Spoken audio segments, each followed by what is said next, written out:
Hello, and welcome to Heineken's Tech Insights, your podcast from HEINEKEN Kraków. Throughout this podcast, we'll be sharing insights and learnings from some of Heineken's top specialists who are shaping the digital future of Heineken. Join us to meet our experts, gain valuable knowledge, and see how what happens in Kraków goes around the world.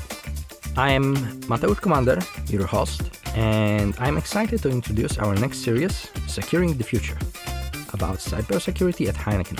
If you've ever wondered how a global brand like Heineken fortifies itself against cyber threats, you are in the right place. Welcome back to our security series here at Heineken's Tech Insights. Last time, we explored the importance of safeguarding our global and local organization, and today we'll zoom in on the roles, skills, and emerging threats that shape cybersecurity careers at Heineken. So, again, this week joining me Bartosz, our CSO.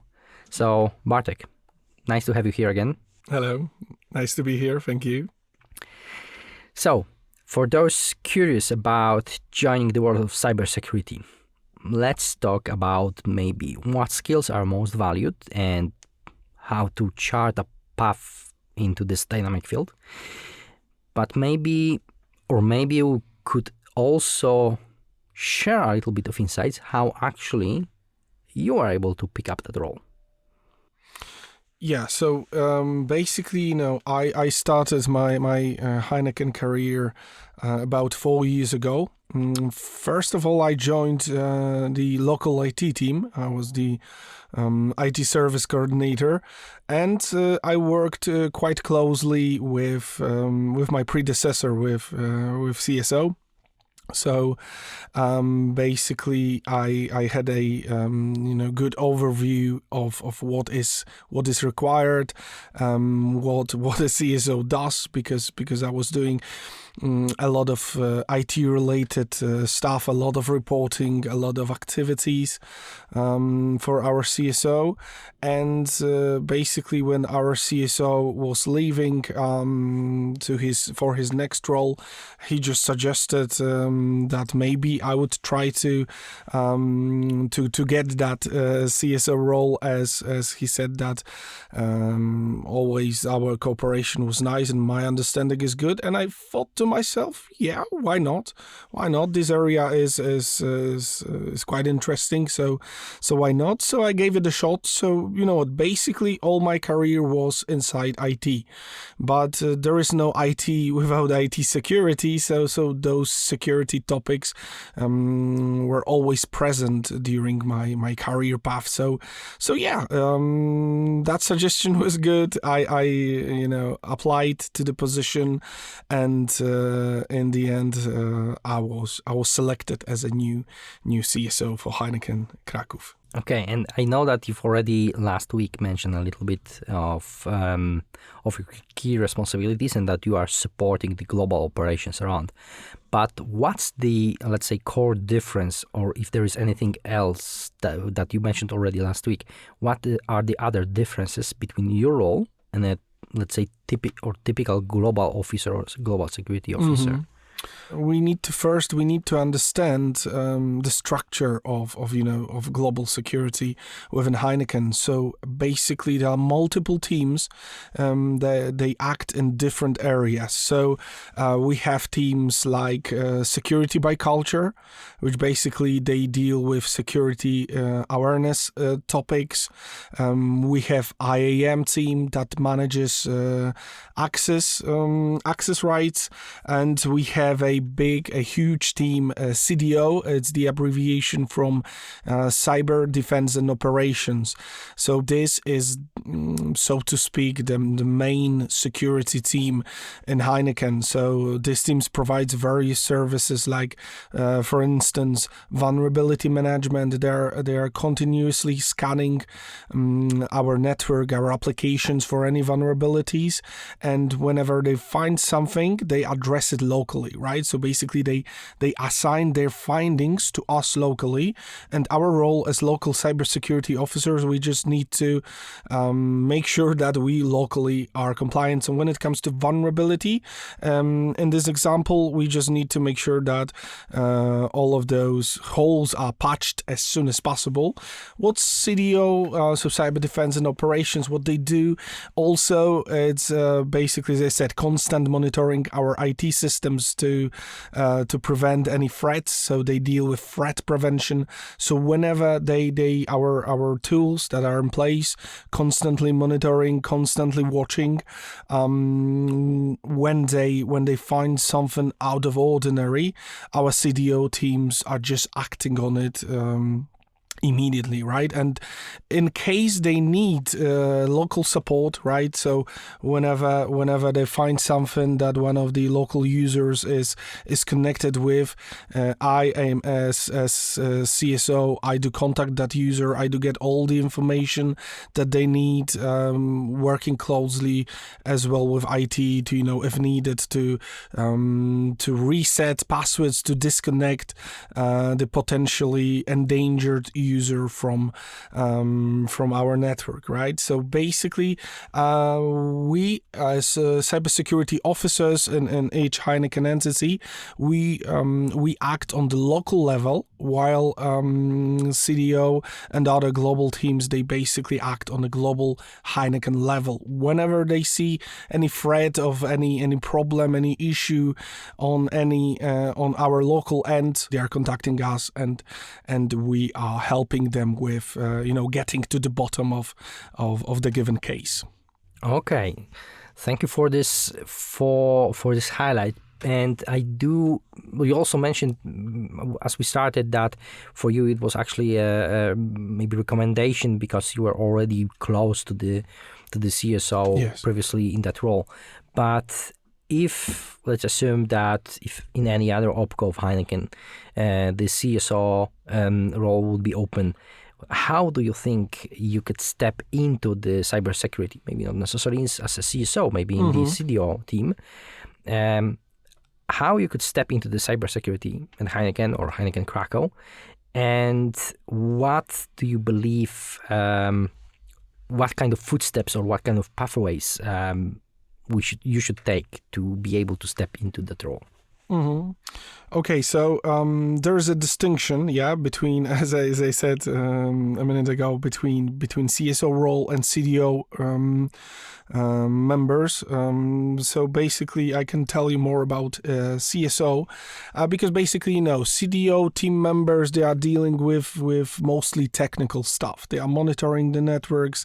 They need a lot of technical knowledge, a lot of technical insight. They need to know exactly what they do, right? So a huge emphasis on technical skills when it comes to CDO, to threat prevention team members. So it's a must. But when it comes to CSO roles, I think the IT background is really helpful.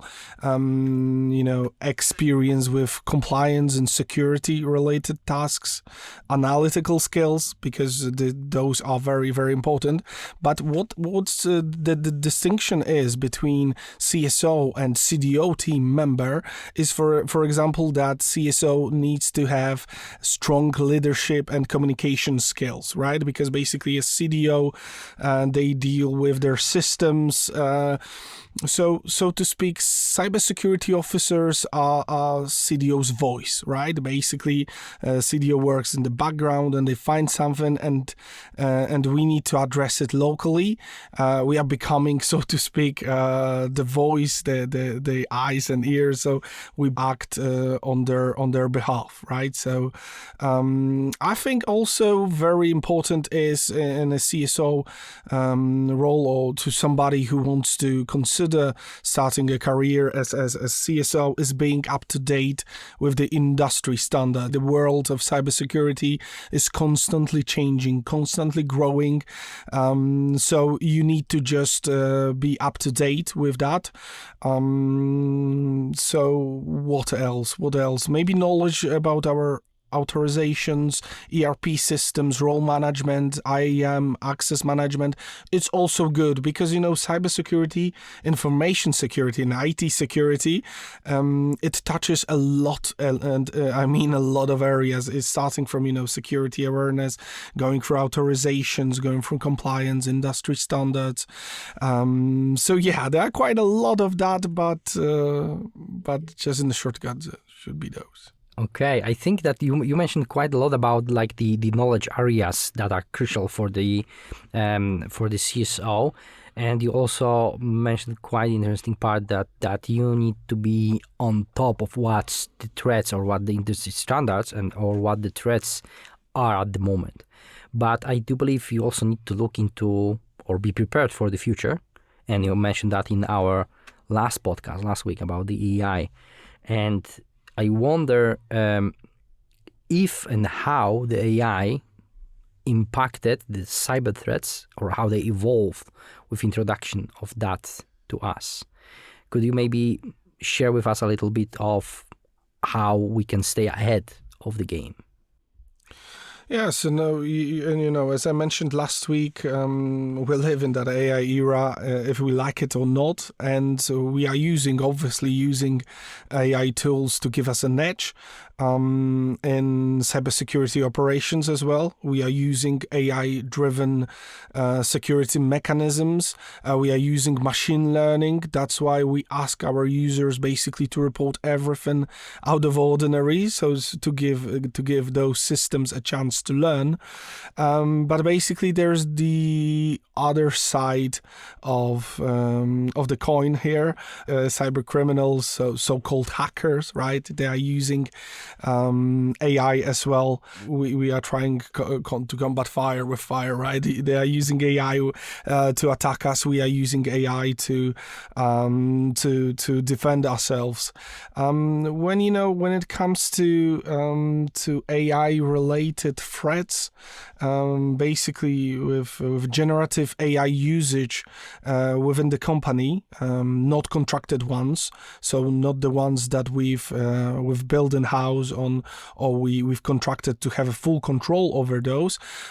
So I would say that the most vital thing is to understand what data you can input into those tools, right? Because a lot of our employees, a lot of our users are using those tools daily, and I think not only in Heineken, but throughout all the organizations worldwide. So it's very important for them to know how to securely use it, what kind of information they are allowed to input into such tools, and what not to mention, right? Maybe if you have sensitive financial data, some financial reportings, and you think that you could use AI, generative AI to for example, to help you with creating a report, it's not a very good idea, because if you put that data into such a tool which is opened on the external networks, right, it will remember your input, and when the other user would ask for something like that, they would have that data, and sensitive data that shouldn't be leaked in that way. So yeah. Okay, so like putting a ton of documents, internal documents, into like the most popular chat GPT and ask to summarize that to me so that I could put it on a like PPT or something like that. Yeah, it's not necessarily the best idea. Yeah, that's right. Delicately put. Yeah, it's not a good idea. So specifically speaking, that we have AI for us implemented internally, and you can use that tool secure and safely. So you can actually use what we already provide to you.